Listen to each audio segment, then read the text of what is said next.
पाक फौज के साबिक DGISI lieutenant general retired Faiz Hamid को फौजी तहवील में लेकर इनके खिलाफ कोर्ट मार्शल की कार्रवाई शुरू कर दी गई।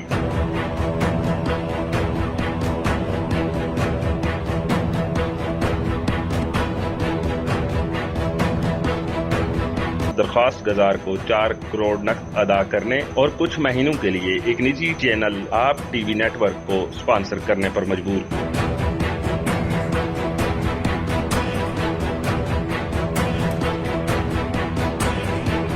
छीना गया 400 तोला सोना, नकदी के सिवा कुछ चीजें वापस कर देंगे।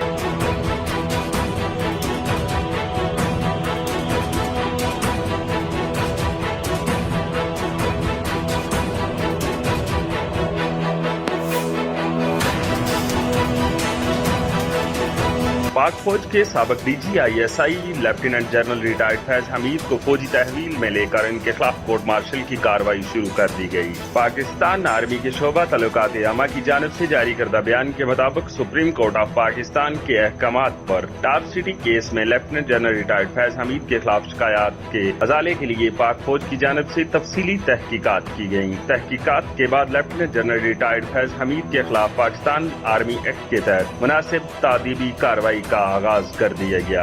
ISPR के मुताबिक जनरल रिटायर्ड फैज ने रिटायरमेंट हासिल करने के बाद बारहा पाकिस्तान आर्मी एक्ट की खिलाफ वर्जी की है। इस हवाले से फील्ड जनरल कोर्ट मार्शल का अमल शुरू किया जा चुका है और लेफ्टिनेंट जनरल फैज हमीद को फौजी तहवील में ले लिया गया है। जराये का कहना है कि फौज में सख्त तरीन एहतसाब के अमल का कोई सानी नहीं। आज एक बार फिर साबित हो गया कि फौज एक मुनज़्ज़म अदारा है और हमेशा अपने मजबूत निजाम पर अमल पहरा रहता है। इसकी मिसाल माजी में बारहा देखी गई। इस तरह पहले भी कई सीनियर अफसरान को आर्मी रूल्स और कोड ऑफ कंडक्ट की खिलाफ वर्जी पर सख्त सजाएं हो चुकी हैं। Lieutenant general retired Faiz Hamid के खिलाफ कानूनी चाराजोई की गई, ये इसी सिलसिले का शाखसाना है। अब आते हैं टॉप सिटी केस की जानिब। टॉप सिटी हाउसिंग स्कीम के मालिक मोइज अहमद खान की जानिब से सुप्रीम कोर्ट ऑफ पाकिस्तान में एक दरख्वास्त दायर की गई, जिसमें मौकफ अपनाया गया कि 12 मई 2017 को पाकिस्तान रेंजर और इंटर सर्विसेज इंटेलिजेंस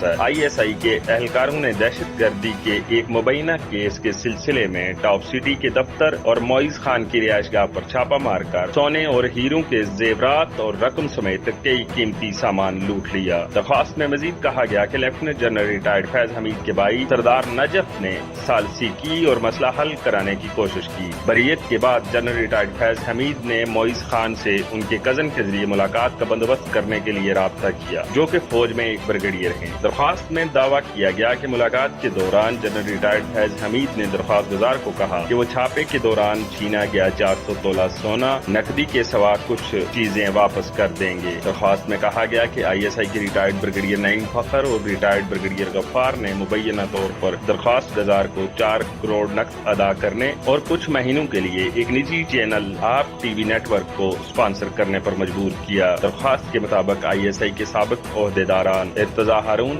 सरदार नजफ, वसीम ताबिश, जाहिद महमूद मलक और मोहम्मद मनीर भी हाउसिंग सोसाइटी के गैर कानूनी कब्जे में मुलव्वस थे। सुप्रीम कोर्ट ऑफ पाकिस्तान ने 14 नवंबर 2023 को साबिक DGISI lieutenant general retired Faiz Hamid के खिलाफ केस की समाअत का तहरीरी फैसला जारी किया, जिसमें अदालत ने कहा कि इल्जामात इंतहाई संजीदा हैं, इन्हें नजरअंदाज नहीं किया जा सकता। सुप्रीम कोर्ट ने अपने फैसले में कहा कि दरख्वास्त गुजार के मुताबिक टॉप सिटी पर कब्जे के लिए उनको और उनके अहले खाना को अगवा किया गया। जनरल रिटायर्ड फैज हमीद पर रेंजर और ISI के हुक्काम के जरिए दरख्वास्त गुजार के ऑफिस और घर पर छापे का इल्जाम है। अदालत उज़्मा ने फैसले में लिखा कि जनरल रिटायर्ड फैज हमीद पर दरख्वास्त गुजार के घर का सामान और सोसाइटी का रिकॉर्ड चोरी करने का भी इल्जाम है। इल्जामात संजीदा हैं, इन्हें नजरअंदाज नहीं किया जा सकता। फैसले के मुताबिक सुप्रीम कोर्ट ने आर्टिकल 184(3) के मेयार पर पूरा न उतरने पर फैज हमीद के खिलाफ दरख्वास्त निपटाते हुए कहा कि दरख्वास्त गुजार के पास फैज हमीद समेत दीगर फरीकैन के खिलाफ दूसरे मुतल्लिका फॉर्म मौजूद हैं जहां पर रुजू किया जा सकता है।